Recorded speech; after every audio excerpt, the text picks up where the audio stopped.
Donald Trump, now President Donald Trump, being adamant about bringing manufacturing jobs back to America. President Obama and the Democrats had given up on manufacturing with President Obama's erroneously prediction that Trump would need a magic wand in order to bring back American jobs. Not so. The reality is President Trump revived manufacturing in this country, and he tore up disastrous trade deals that hemorrhaged American jobs, like NAFTA and like the plan that was in work, the Trans-Pacific Partnership. Instead, he put in place better trade deals to bring back American jobs and to bring back American manufacturing.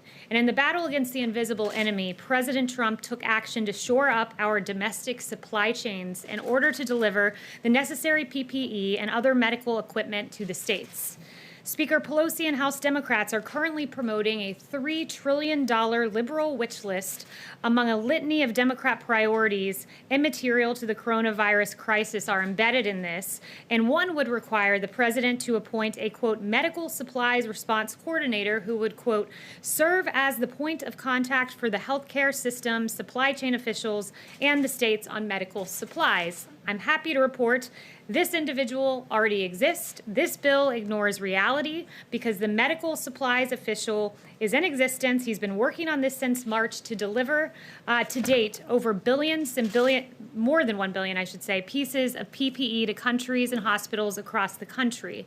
Since March 29th, Rear Admiral John Plovchek, Vice Director for Logistics for the Joint Chiefs, has been on the job as the head of FEMA's Supply Chain Stabilization Task Force. This is a historic partnership with the private sector, and under the leadership of President Trump, FEMA directed the greatest mobilization of the private sector since World War II. Rear Admiral Plovchek and FEMA quickly realized the power of the private sector in addressing the coronavirus, recognizing that the 6 largest private sector medical distributors would have the ability to source, procure, manufacture, and deliver as many as 1 billion pieces of PPE in a single week. That is extraordinary volume by our private sector.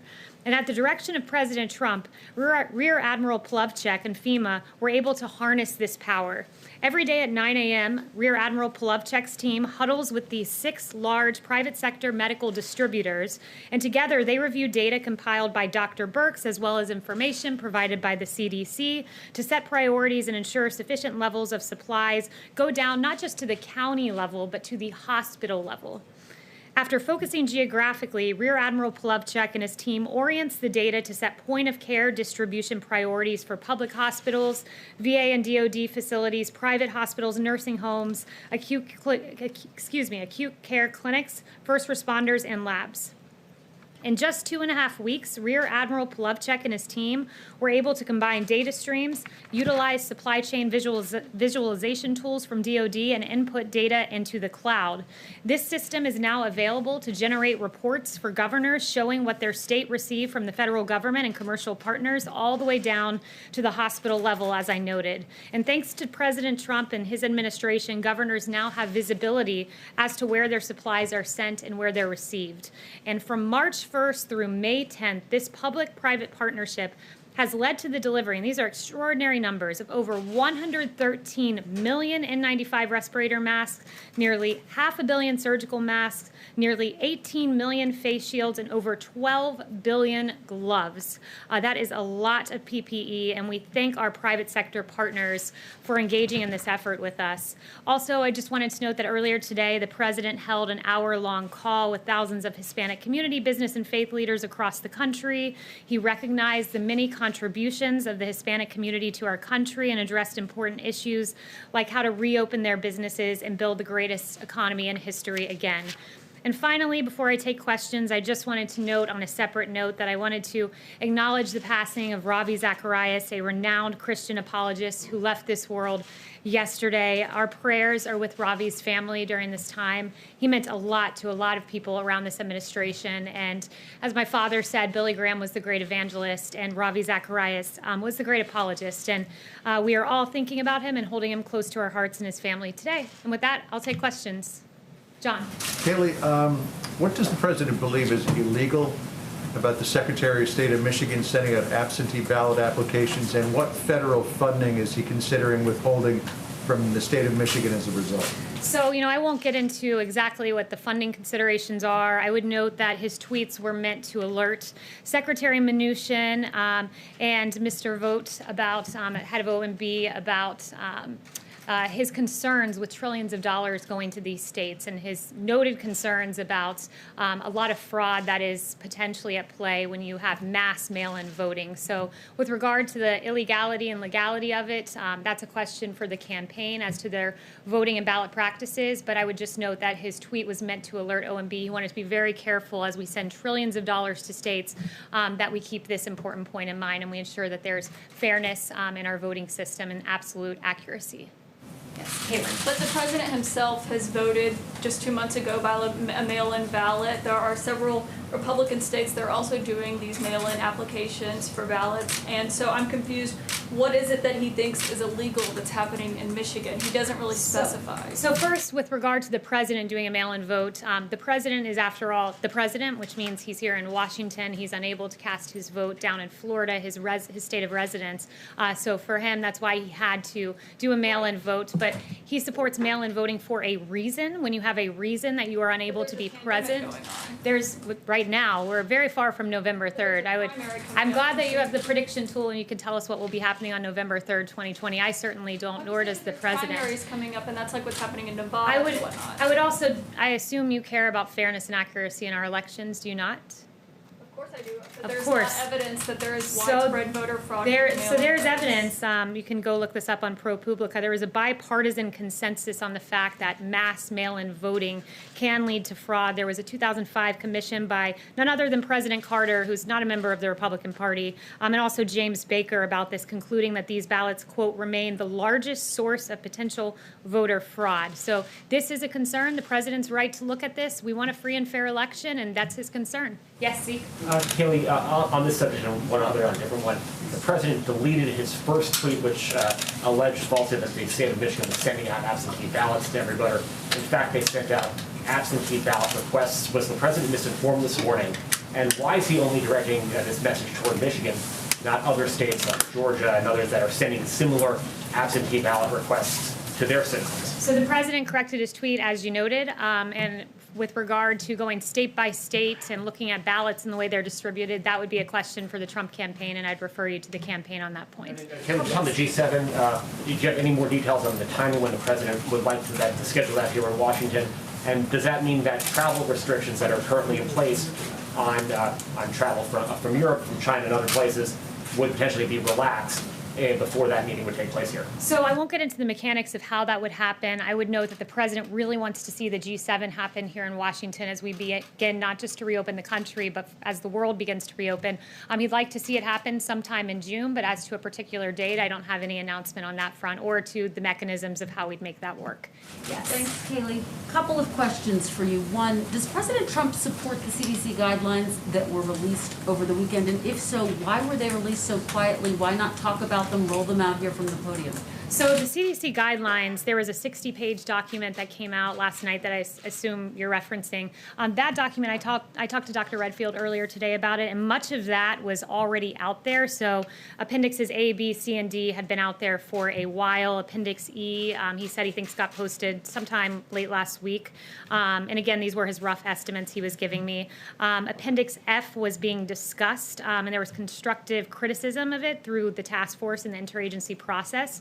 So that was refined. And my point in sharing that with you is that the 60-page document was merely an aggregation of a lot of what was already out there. So it's not as if this was new information that we were announcing, but it was more guidance pursuant to our Reopening of America guidance that was issued several weeks ago. Does the president support the guidelines? Does he think Americans should follow those guidelines, or should they be following the initial guidelines that you rolled out here from the podium? So the president's been very clear. He supports the Reopening of America guidelines. The CDC guidelines are in concert with those guidelines. He wants to safely reopen this country. It's very important we do so, and it's good to see that most states, I think basically all of them, have plans at this point to reopen, and we're starting to see the safe reopening of several states and Americans getting back to work. Let me just get your reaction to something. We just got moments ago a statement from the American Nurses Association which says, quote, "The American Nurses Association has not received reports from nurses or other frontline healthcare workers utilizing hydroxychloroquine as a preventative treatment for COVID-19.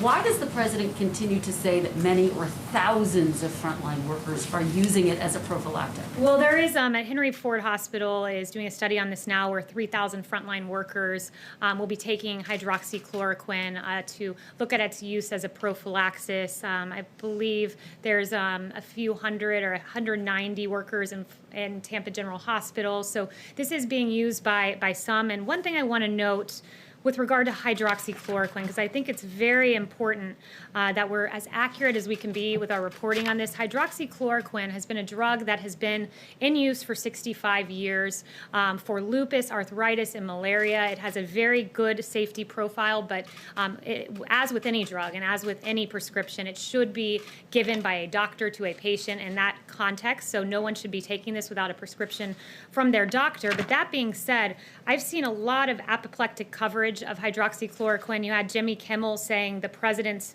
quote, trying to kill himself by taking it. You had Joe Scarborough saying, quote, this will kill you. Neil Cavuto saying, what have you got to lose? One thing you have to lose are lives. And you had Chris Cuomo saying the president knows that hydroxychloroquine is not supported by science. He knows it has been flagged by his own people, and he's using it. Well, Cuomo mocked the president for this. And interestingly, I found this out just before coming here. Hydroxychloroquine, of course, is an FDA-approved medication with a long proven track record for safety, and it turns out that Chris Cuomo took a less safe version of it called quinine, which the FDA removed from the market in 2006 because of its serious side effects, including death. So really interesting to have that criticism of the president. And on that note to Chris Cuomo, I'd like to redirect him to his brother, the governor of New York, Governor Cuomo, who has several on-the-record statements about hydroxychloroquine, saying, I'm an optimist, I'm hopeful about the drug, and that's why we'll try it here in New York as soon as we get it. There has been anecdotal evidence that it's promising, that's why we're going ahead, and I have about 8 other quotes from Governor Cuomo, should any of you have interest in that. You just cited our studies, though. They're trials that are in their early phases. Do you have any evidence that thousands of frontline workers are currently using it because they believe it actually will prevent them from getting COVID-19? The FDA has approved this for off-label use. You know, this president's a big believer in right-to-try legislation. People who are in their last... There are several studies that have been brought that the president has actually mentioned that I'd refer you to. There was one out of France, a French study involving more than 1,000 patients that found that the vast majority had, quote, good clinical outcomes, and by the vast majority, that was more than 90%. There was an Italian study of more than 65,000 patients that demonstrated only 20 tested positive of those who were taking it prophylactically, and a South Korea study as well. So there are several studies, and if you're someone out there and this is a safe drug to use, and your doctor, importantly to underscore that, and your doctor prescribes it for your use as a prophylaxis or after coming into contact with COVID, then it's something you should take if it's prescribed by the doctor and that's your personal medical choice. Yes. Kayleigh, Governor DeSantis just suggested that the president may be going down to Florida for the SpaceX NASA launch next week. Is that accurate? So we have no news on scheduling at that front, but if I get news in the future, I will certainly provide that for you. Yes, Jack. Kayleigh, how often does the president talk to Director Vogt or Acting Director Vogt from the OMB? To who? To the Acting Director of OMB. Often. He just was in the Oval Office with the president, so they do speak often. I don't have a readout of the president's schedule, but they do speak regularly. So if he wanted to flag to him his concerns about Michigan, why didn't he just tell him instead of sending a tweet? Because the president believes in unprecedented transparency, and I'm sure you as a journalist are very eager and excited when you learn about the president's decision-making process in real time, whether that's on Twitter or from me here up at the podium. You just said that was the reasoning for him expressing I didn't his say that was the concerns? reasoning, but I'm saying this is a transparent president, and I think that that's something that you should be lauding rather than questioning as to why he decided to tweet this. Yes. Apart from President Macron, do you have any other answers from G7 leaders that they are definitely willing to come here? So I won't get into the president's private conversations and correspondences with world leaders, but we do hope to see this happen. We hope that... How can you characterize the response as being great, sounds like a good idea, or we're thinking about it? So I don't have any information about the response from world leaders, but we certainly hope to see this happen. Yes. Yes, thank you. Could you clarify, please, President Trump's comments about saying that it was a good idea, it was good that there were so many positive tests for COVID-19, whereas a lot of people look at that and say that this was actually terrible, that we have actually 1/3 of all the cases in the world. Well, look, I would note this, that the president, what he was saying there is that we are testing. When you have more cases, in order to identify those cases, you have to have tested a high volume of people. So the more you test, the more cases numerically, not necessarily as a % positive, but numerically, you will see just by volume, sheer volume of your testing. And the president's done an extraordinary job on this front.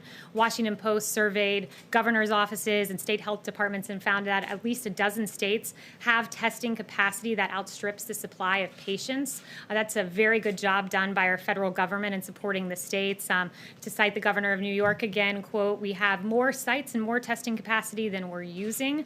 So we're testing a lot, and thus we're finding a number of cases, but as we safely reopen, we do have some encouraging numbers on that front, that we continue to see a week-over-week decline, a 15% decline in deaths in just the last week.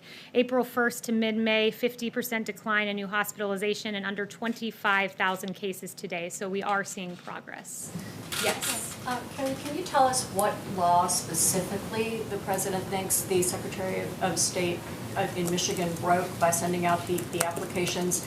And did the Secretary of State in Georgia also break that law by sending out applications for their primary? Again, I'd reference you to the campaign. These are ballot questions, and I'd reference you to the campaign on that. He's the president, that's and my you're former his employer. My spokesperson. current employer is the White House. So But, thank you. yes, but that's not a campaign question. That's the president of the United States saying that It's a campaign state question broke on the ballot law. initiatives that you have and absentee ballots. So I would refer you to the campaign on that front. And I would note to you that many of those ballots that are submitted via mail can be fraudulent. I cited to you the bipartisan study. I can read it again. Maybe you weren't paying attention when I read it the first time, so I'll read it again.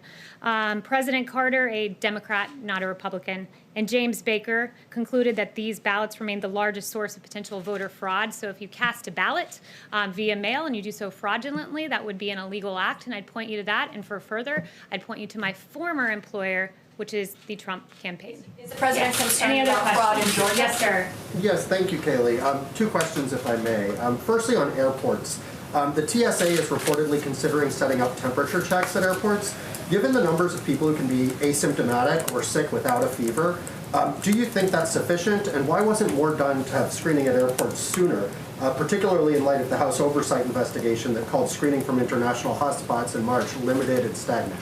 So the president is working with TSA. He's working with airlines. We want to ensure that our TSA employees are safe, that those who are traveling are safe, and he has had those conversations, and we are keeping people safe at the TSA and the passengers as well. Over 500 TSA employees have become sick, and 6 are dead. So again, do you think this has been enough action and soon enough? We've taken action. We're working with the TSA. We're keeping America's essential workers safe, and we are praying for all of those who have been affected by coronavirus. And then on another front, I wanted to ask about the president's son and business partner, Eric Trump. He recently said of coronavirus that, quote, the Democrats are trying to milk this and predicted it will, quote, magically all of a sudden go away and disappear, and everyone will be able to reopen after the election in November. Do you think Eric Trump's comments are accurate and also appropriate? I think we all hope coronavirus goes away, and I think as we continue to take the president and his family out of context, we should endeavor to quote them accuracy, and I think we should all hope that the coronavirus goes. We should all hope that the coronavirus goes away. Yes. Is there a timeline for when UK and European Union citizens and visitors are allowed to come back into the United States, and will all European countries be included, or could it be a case-by-case basis? So we don't have a timeline on that just yet. I can tell you the president's preeminent concern is keeping Americans safe. His travel restrictions have saved lives, as Dr. Fauci and others have noted. So we don't have an announcement as to when we'll be rolling those back, but his priority, his number one concern is America first and the health and well-being of the nation first. Yes. Thanks, Kayleigh. A spokesman for Governor Whitmer said that she isn't planning to meet with the president and wasn't given an invitation tomorrow. I was wondering if there's a reason why that wouldn't meet Governor with her. Whitmer said in Michigan wasn't extended an invitation to the president's appearance in Michigan tomorrow, and I was wondering if there's a reason why he wasn't going to meet with her like other governors. I don't think there was a particular reason. It didn't come up, but while on that note, I would point to Governor Whitmer. It sounds like she's curious about an invitation, but she should be quite happy that thanks to this federal government. FEMA obligated more than $216.2 million to Michigan, $8.6 million N95 respirators, 740,018 surgical masks, 311,571 face shields. I should round these up or we'll be here all day. 760,000 gloves, 700 ventilators. The president has done quite a bit for Michigan, and her concern's an invitation, but she should be thanking the president for all the supplies that he's delivered to her state. Yes. Yes, Kayleigh, the president has made clear that he's concerned about liability issues as companies reopen now.